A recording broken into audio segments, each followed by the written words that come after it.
Eu pergunto, quando nasceu aquela criancinha no ventre de Maria, aquele corpo, aquela humanidade gerada com 9 meses no ventre, ali os tecidos, os músculos, os nervos, os ossos, a pele, os órgãos, cada tecido, cada órgão, cada sistema, aquele homem que foi crucificado, cujo sangue verteu, essa humanidade desde o ventre, ela estava em corrupção ou em incorrupção? Estava em corrupção. Entenda corrupção no sentido de degeneração, de morte, não de pecado. Então, foi por essa razão, inclusive, que ele pôde morrer na cruz do Calvário. Do contrário, não poderia ter morrido. Como é que ele podia se tornar enfermo por nós?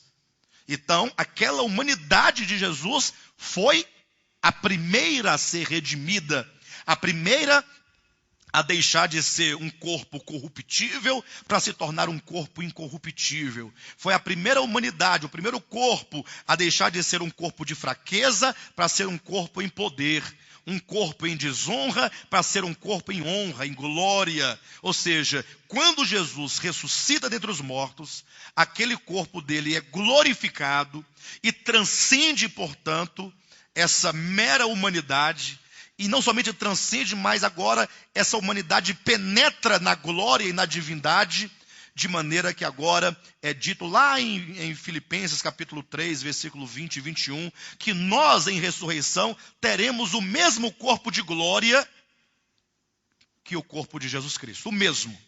Então é essa grande tenda formada por todos os eleitos de Deus, que foram uma humanidade redimida, uma humanidade regenerada, uma humanidade amalgamada à própria natureza divina, como está lá em 2 Pedro, capítulo 1, versículo 4, dizendo que os eleitos, eles participam ou se tornam coparticipantes da natureza divina.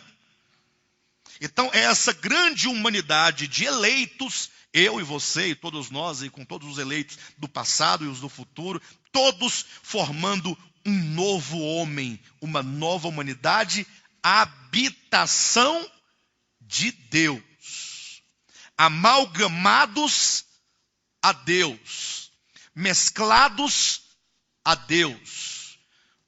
Um grande, podemos colocar nesses termos, né? É como se fosse um complexo, né? Divino, humano, para a glória de Deus. Mas aí surge uma situação aqui no texto. E esse é o ponto que nós queremos continuar agora. Se Deus habita esse grande tabernáculo, que é humano e divino, porque Deus habita o humano divino, a pergunta é: quem são estes que habitarão em torno dessa grande tenda? Porque se Deus quer habitar essa tenda para estar entre os homens, quem são esses homens? Olha o versículo 3. Então ouvi grande voz vinda do trono dizendo: eis o tabernáculo de Deus. Esse tabernáculo de Deus são os eleitos. É uma nova humanidade glorificada, descendo. Só que é o tabernáculo de Deus entre os homens. Aí surge o terceiro ponto. Primeiro, novo céu e nova terra. Segundo, a nova Jerusalém, enquanto a noiva, enquanto a esposa do Cordeiro, enquanto o tabernáculo de Deus. Só que esse tabernáculo está entre os homens. Deus, por meio do tabernáculo, agora está entre os homens. Esses homens aqui, está aqui, olha, no versículo 24, do 21. As nações andarão mediante a sua luz.